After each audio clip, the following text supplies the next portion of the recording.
What's up, everybody? It's your boy Clint from the Die Hard MMA podcast. This is PubSportsRadio.com, and this is the Undefeated post-weigh-in show. We're talking UFC Vegas 26. We're breaking down all these fights. We're taking one last look at these fighters on the scale. Let's see how they weighed in. Let's see what kind of mental condition and shape they are in headed into Saturday's fights, and see if we can spot just one little edge that might be able to put some extra money in our pockets. Do me a favor, smash that like button, subscribe here if you haven't to Pub Sports Radio already, and let's get right on into it, because today was an absolute mess on the UFC scales. First fight of the night, Christian Aguilera taking on Carlton Harris. Aguilera came in at 170.5, business as usual. Nothing really to report here for this one. Carlton Harris came in at 170.5, and this dude was absolutely shredded. He was in incredible shape, making his UFC debut, and this was a very intense face-off. You know, you've got a guy who's he's a relative newcomer to the UFC in Aguilera, who's been kind of up and down, struggled a little bit. Now he's facing a debutant, and you really got to think he's really fighting for this win. He needs this win to prove that he's legitimate and he belongs here in the UFC. You've got a young up-and-coming guy in Harris who a lot of people think, including myself, is just going to steamroll over him. So he's coming. He's ready to go. These guys locked eyes, and it was a very, very intense face-off. This is a spot where I've been leaning all week to Carlton Harris. Just haven't quite been able to pull the trigger. That whole UFC debutante thing, I try not to bet them their first fight in the UFC because crazy things happen, but minus 155, minus 160, I got to think that Harris wins, and I got to think he wins either by decision or maybe a late submission if Aguilera ends up giving up some back control or something like that late in the fight, struggling trying to get back to his feet. No bet for me at this point, but I could bet on every single fight this card. I've got a strong lean on every single fight, so I could put a lot of money down. I could lose my ass on Saturday if I decide to pull all these triggers. Next up, we've got Junyoung Park taking on Tafon Injikui. Both men came in at 186 pounds. Jung Park was the first man to the scale, and he had a Band-Aid over that staph infection, blended right in nicely with his skin tone. A lot of people are not going to pick up on the fact that he had a gaping wound in his chest from a bad staph infection prior to his weigh-in. So covered that up nicely, looked fine on the scales. Tafon came in, looked absolutely stoic. The man was stone cold, great shape, gave his one arm flex up there like he always does. These guys size up really well when they got to the face-offs. Good, respectful face-off. Neither guy doing anything out of the ordinary. You can just see the difference in muscle definition and body type between Park and Tafon. This is going to be a good fight. I'm already in on Tafon. I like Tafon. I think he's the right side here. I think Park is a little bit overrated. I think people are kind of looking too far into the grappling game of Park. I don't think he's going to be physically strong enough to do that to a guy like Tafon, but we'll see. You know, the bet is in. The chips are down. That's where I'm sitting. Unfortunately, we lost a couple fights. The first one up is Ryan Benoit taking on Zaruk Adashev. Adashev came in at 125.5, and he actually looked fantastic. Benoit, on the other hand, this was awful. This poor man couldn't stand on the scales. Like, he could not stay on the scale by himself of his own power for long enough for them to weigh him in. They sat him down, and that should have just been it. It should have been called at that point. But they came back 5 minutes later and tried to get him up on the scale again.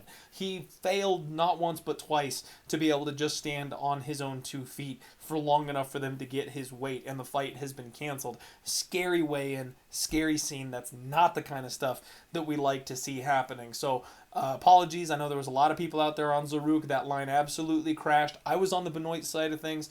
Very glad I didn't pull the trigger. Not that it matters now that the fight has been canceled, but that would have been a very scary proposition to be on the Benoit side if that fight had managed to go through, because that was an awful weigh-in. He's been transported to the hospital. Hopefully he's okay. We just want the fighters to be healthy and safe, and we're a little bummed about losing that fight. Ludovic Klein came in here against Mike Trizano. Both men came in at 146. Ludovic Klein was jacked. Just in incredible shape. He gave a huge flex. He looked great on the scales. Trizano came in and looked excited. He looked good and solid himself. He gave a big flex. He's a little bit more of a skinnier, slim build, but got to shout out my guy Mark here. He has his mullet fade. Recently, fighters who have shown up rocking the mullet have gone down by knockout. So I know a guy personally sticking to his guns and taking Ludovic Klein by knockout simply because Mike Trizano showed up on the scales with a mullet. So take that for what you will. Well, good luck, Mark, my guy. I hope you cash that ticket. It's been working so far. I don't know if the mullet is quite enough for me to get on that bet, but I do lean to the Klein side. I feel like the line is still just a little bit too wide here in this spot. Good height advantage for Trizano. He's rocking the cowboy hat, though, so it was a little tough to tell. Maybe it was the hat, maybe it was actually his height, who knows. But it was a good face-off. It was a good, solid face-off, and this is going to be a great fight. Looking forward to having Trizano back in the UFC, win or lose. Phil Hawes taking on Kyle Daukaus. Both men came in at 186. Hawes, as we know, one of these sculpted by God type of physiques, incredibly jacked, biggest flex of the day. Looks good, moved well, looks like he's ready to go. I like the gym move for him. I think he looks good out there.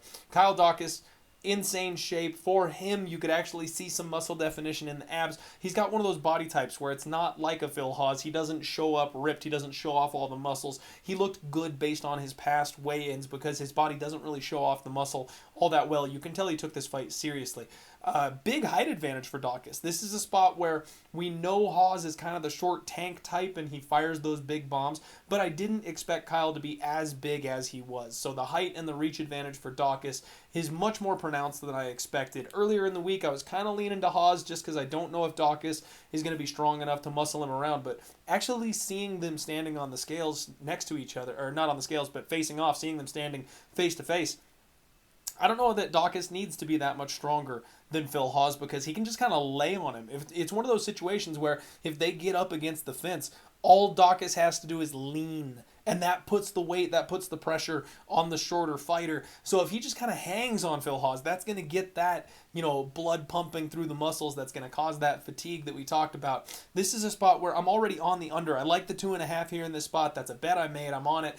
And that's still the spot that I would lean here in this spot because Phil Hawes is either going to crack Daukaus or he's going to wear out trying to do so, and I expect Daukaus to get a finish. Daukaus by submission is in my submission special, little Hail Mary sprinkle for the weekend. So looking that way, looking at Daukaus more so than Hawes, but really the big bet's on the under, just hoping somebody gets taken out before that 2.5 round mark of the third, under 2.5 rounds.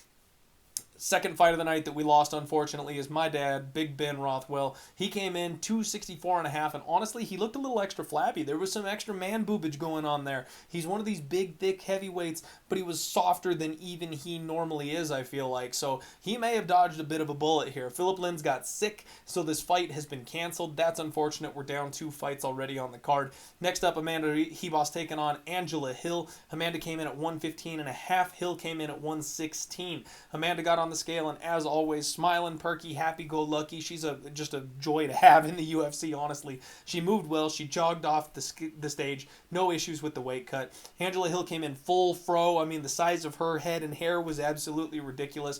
God bless you, Angela Hill. I don't know how you managed that thing. She was in great shape, as always. Business as usual. This is going to be a fun fight. The stakes are high for this fight. I mean, Ribas has got to bounce back from that bad loss that she had if she's going to be the MMA darling that she has been, if she's going to be the hype train we all expect her to be. And Hill is still trying to get that title shot. Hill is still trying to crack that gold, and she's got to turn back a fighter like Amanda in order to get there. So I expect both of them to come out 100%. This is going to be fun. Slight size advantage to Ribas. Good, intense face-off. After they were done, Ribas gave like a little giggle and an adorable as she ran off the stage. It's disgusting how cute she is. She just continues to constantly be a ray of sunshine for the UFC in these situations, and I'm here for it. I'm absolutely here for it. Next up, one that's got me a little concerned. Carlos Diego Ferreira came in at 160.5. Gregor Gillespie, the gift, is 156. Now, I'm heavy. This is my big hammer spot for the night, as I went big on Gregor Gillespie. And there's been a lot of money coming in on Carlos Diego Ferreira, making that line drop. I did not get the best of the line. I got better than the opener, but right now he's about minus 160, minus 165. I paid minus 185. So first off, I'm not a fan of not getting the best of the line. And then second off, I'm not a fan of Carlos Diego coming in heavy. That's one of the biggest things that we were banking on for this fight, is that Gregor is going to have a better gas tank. Gregor's going to be able to put that wrestling to his advantage, put Carlos Diego on his back. But if this was a premeditated weight situation, if this is one of those spots where Ferreira knew he was going to need the extra gas, he knew he couldn't get tired, he knew he was going to need the extra weight, forfeiting 30% of his purse is a small price to pay to get that win. And I'm a little nervous about that. The only thing that I can take some solace in is that he was motionless on the scale. He did not move. He did not look defiant. He didn't look like someone who was necessarily trying to cheat, and they had to help him off. His cornerman was there with him when he stepped off the scale, and he gave him a hand to help balance him. When they got him off the stage, they helped him walk down the steps to make sure that he got it done safely. This is either a really strong acting performance by CDF and his team, or he had a bit of a rough weight cut and just was not able to get down. So I am hopeful, I am crossing my fingers, that Carlos Diego actually did have a bad weight cut and had to just cut it short because of issues, and not him trying to come in with some extra weight to give him an advantage on Saturday night. Gregor Gillespie looked absolutely shredded. He did his job. He did exactly what he needed to do. Second man to the scale, looked great. And when they faced off, size advantage, Diego, we knew that coming in. He is the bigger guy, but we've talked about it before. When it comes to wrestling, you actually kind of want the smaller fighter because they've got better access to those hips. You can get underneath your opponent that much easier, that much better if you're the short, thicker type. And Gregor certainly is a little bit thicker than Carlos Diego, even though he's a little bit smaller. So I'm big. That's my hammer. Gregor the Gift Gillespie. Just praying that one comes through at this point, because that weightness for Carlos Diego could go either way, and it's definitely making me nervous. I did go ahead and make an addition here. Now, this is not a post-weigh-in addition. This is one I've been talking about all week. It's been staring me in the face, and by God, I just had to do it. Maurice Greene taking on Marcos Rogerio de Lima. Maurice Greene came in at 237 pounds. Marcos Rogerio de Lima tipped the scales, 264.5. Greene is 13 pounds lighter than we have ever seen him weigh in the UFC, and he was in the best shape of his life. You can see his abs, you can see his pecs. He actually is ripped, and when he was up there, he was stone cold. This man is intense. This man is on a mission. You can see the attitude in his face, and if you've watched any of his interviews or if you've seen his live streams when he goes live on Instagram, he is full force for this fight. He knows what's at stake. He knows he needs the win, and he's treating it like he's got his back against the wall, and you can see it in his demeanor, in his voice, in his actions, in his body. I love everything I see from Maurice Greene. I know there's a lot of people out there that think he's a garbage fighter, but he's a guy that's been steadily improving every time that we have seen him. And the biggest thing holding him back has been his physicality. He's a guy that drinks. He's a guy that smokes between fights. And he always slows down in his fights because of that. But with the kind of condition and shape that he's in today, I don't think that'll be an issue on Saturday. Marcos Rogerio de Lima, big old flabby boy. I mean, tipping the heavyweight scales. He's a guy that probably could fight at 185 if he really wanted to, and at worst 205. He just doesn't like to cut weight. He doesn't like to diet. You can see he's got muscle, but it is piled under layers of flab. So this is a guy that we know only has one round of gas. He's gonna come out and either get the job done in the first round, or he's probably gonna either get ground out or give up a submission later when his gas tank runs on empty. These guys kept their distance. It was a respectful face-off. I just think the wrong guy is favored, and as scary as that is to be backing a guy like Maurice Greene, we're getting plus 165 to do it. That's the right number to do it. He should be a pick'em in this spot. We're only worried about the first round power for Marcos Rogerio de Lima. If he doesn't get it done early, I don't think he gets it done at all. So, gotta roll with the dog, even though it's maybe one of the scariest bets I've made on the card. Actually, every bet that I've made on this card is terrifying. This is a scary card from a betting perspective.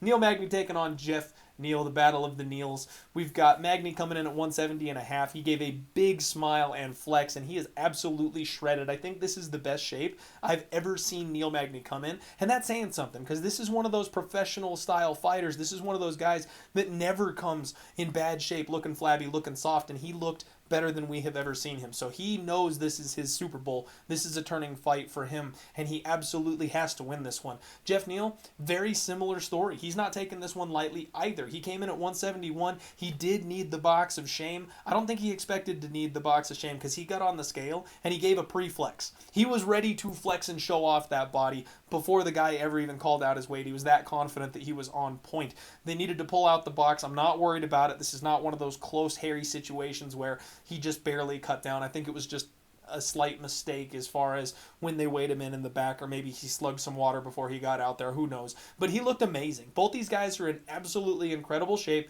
Magny's obviously got a height advantage when they faced off. Neal got in nice and close, made this thing intense. It was a really good face-off. And this is my fireball and popcorn fight of the night, folks. Anybody arguing that there's value on Neal Magny? I've been backing Neal Magny for years as people mock me for doing so. I know there's value on Neal Magny. He absolutely can drag this fight into a boring slugfest, grappling up against the cage, control his opponent's body for 2 rounds and squeeze out a 29-28. But I also just don't want to go against a guy like Jeff Neal. He's making huge improvements every time out, coming off a loss, taking that step up where he's going to learn those veteran lessons. I expect a better version of him here in this fight, and a better version of Neal. I don't know if Magny can beat a better version of Neal. So I'm fully expecting this to be an absolute battle either way it goes. Good luck on your tickets. I'm not touching this one. I'm absolutely steering clear. I don't want to lay that price tag on Neal, and even though I like the dog money on Magny, the takedown defense and the physical strength and power of a guy like Neal keeps me far, far away from that. So good luck on this fight. Donald Cowboy Cerrone taking on Alex Morono. Cerrone came in at 170 on the dot. Morono came in at 170 and a half. Both guys, good shape. Donald Cerrone was relaxed. He gave a big flex. Alex Morono, he's one of these soft body types, so never an issue. Really quick weigh-in. They got to the face-off. It was very respectful, very calm. Nothing exciting to report. Donald Cerrone, he appeared to kind of thank Morono for taking the fight on short notice because he was prepped and ready to go for a big, intense fight. I was hoping to see maybe a little bit more fire because we all know that Donald Cerrone, when he gets friendly with people, when he's relaxed, that's when he fights the best. So if Morono really wanted to come in here and make a statement, get in his head, make sure he had the advantage, you piss Cerrone off, you make him emotional, you get in his face. I was hoping a little bit from a fan perspective that he would do that, but this is going to be a fun fight nonetheless. Another spot where I've taken the under. I think there's going to be violence. Alex Morono coming in on short notice, his gas tank is either going to fail him late or he's probably going to blitz Cerrone and get it done early. And Cerrone, he's a slow starter. He either fixes that, starts fast, and we have a 1-round barred burner that's over with somebody staring up at the lights, or he's going to wake up in the second and third rounds, and as Morono fades, I think Cerrone will be able to take over and take advantage of some of the opportunities that he provides him. One way or the other, I think this fight is going under. Cerrone is in my submission special, and I do think there's a chance that he takes Morono down, out-grapples him, being the bigger, stronger man, and as Morono fades, he has the grappling advantage, manages to sync up some kind of a choke. That's kind of the way I'm looking at this one. From a straight side perspective based on the line, I like the value with the underdog Morono. I don't want to lay minus 190, minus 200 on Cowboy, but I can understand that he's fought a different level, a different caliber of competition. I can absolutely get why people want to take Cowboy in this spot, especially since he is not the short notice fight. He was the guy that was really ramping up for a big fight, a high stakes fight, a fight with bad blood, bad intentions against Diego. So I can understand taking the Cerrone side, and like I said, my crazy lean is that Cerrone wins this thing by submission, but if you're talking just, pick your fighter, take the spot, take the line, the plus 165 on Morono is extremely tempting to me. Main event time. Marina Rodriguez came in at 125 pounds and a half. She did need that extra little bit. Michelle Waterson made 125 with no issues. We're doing this fight at 125 because of the short notice nature. Marina had to fly over. She just got in, I think, yesterday from Brazil because of visa issues. She was stone cold on the scale. I mean, she looked a little bit tired, which of course she's probably pretty jet lagged right now, but she looked like she was very intense on the scales today. Michelle Waterson, no problems whatsoever. She's a woman who could fight easily at 105 if she wanted to. Making 115 is not a problem for her, so 125 was cake. She looked good, a bit soft. This is something I've been kind of paying attention to because Michelle Waterson is somebody who really thrives on a camp. When you see her, she does the thing where she really documents her journey through her weight cuts, and you see her on Instagram, you see the muscles, you see the veins and how shredded she gets, and when she is on point for a high level fight, she takes it extremely seriously, and you see night and day difference in her body. She doesn't get that for this fight. She didn't get a camp, and she does look good, don't get me wrong, she does look good, but I think there's going to be that missing peak for Michelle Waterson, something that she's used to having in these big-time fights that is not going to be there on Saturday. They had a respectful face-off. This is not one with any, barn burner. It was not guns blazing. I think both women are a little tired taking this thing on short notice. They just want to get in there and do the dang thing. Again, I still lean to Marina Rodriguez. I think the 5 rounds benefits her because she's going to have more time to get up from under Michelle Waterson, but I do think there's an opportunity for Waterson to get her to the mat, and if Rodriguez is jet lagged, if she is, struggling because of the weight cut, there's an opportunity for Michelle Waterson to get her back and choke her out, and then Rodriguez, I think, is going to have the extra oomph on the feet with those extra 10 pounds or so, and then she's going to be able to hit harder and probably knock out Michelle Waterson at some point in this fight. I've got the under 4.5. I really like that spot because I can't see these two, going at it and having either one of them in control for more than 20 minutes. If Michelle Waterson is grinding on Rodriguez for 15-20 minutes, I gotta feel like Rodriguez is going to give up her back and her neck or an arm or something like that at some point. However, if Rodriguez is in control and this fight is primarily on the feet, I don't see Waterson's face holding up for 25 minutes. I don't see the referee allowing Waterson to get beaten on and take those big punishing power shots for 20 minutes. Plus, Waterson, she doesn't have a history of taking damage well. Her face swells up. She really doesn't look good when she starts getting hit with bombs. So again, it's a bit of a weird spot, but I did take a shot on the under 4.5 because it's like plus 195. I feel like the value is there. 2 possible finishers, 5 rounds to get this thing done and over with. I like my spot there. Unfortunately, I've got a ton of action on this card already, so I don't have much in the way of late additions or post weigh-in, the undefeated picks that we're able to give out because of people on the scales. The people that really struggled on the scales, their fights have been called off. The one guy that missed weight and is still on the card, in Carlos Diego, I'm already betting the other side from him. If you wanted any type of action that I feel like the scales helps with, I would say the under 2.5 for Phil Hawes and Daukaus. After seeing the size difference between those two, I like that spot a little bit better. I'm already on it. It would be a weigh-in show addition had I not already made that. Maurice Greene, the shape that he's in, the size difference, that would be a spot that I would consider potentially a late add-on, but like I said, I've been looking at it all week, so it's not just the weigh-ins that got me there. That's already the spot that I was leaning with. And then Gregor, if you want that minus 160, it's the best price out there already. You're beating a huge live move because the entire market apparently is backing Carlos Diego, so you'll get the guy that's looking in good shape, that's looking ready, that's got the wrestling advantage. Hopefully his opponent tires and gasses out. Might do a round 3 sprinkle on Gregor Gillespie because Carlos Diego is not an easy man to finish, but if he did in fact have a bad weight cut and he is having a hard time, if this fight gets to the 3rd round, he might get broken by a guy like Gillespie. He might end up getting TKO'd or something like that. So that might be a nice little round 3 sprinkle spot. So there you go, folks. That is the undefeated post-weigh-in show for UFC Vegas 26. Make sure you like and subscribe here at pubsportsradio.com. Good luck on all your degenerate action this weekend. And I just want to leave you with one final thought for this week. Got your hat.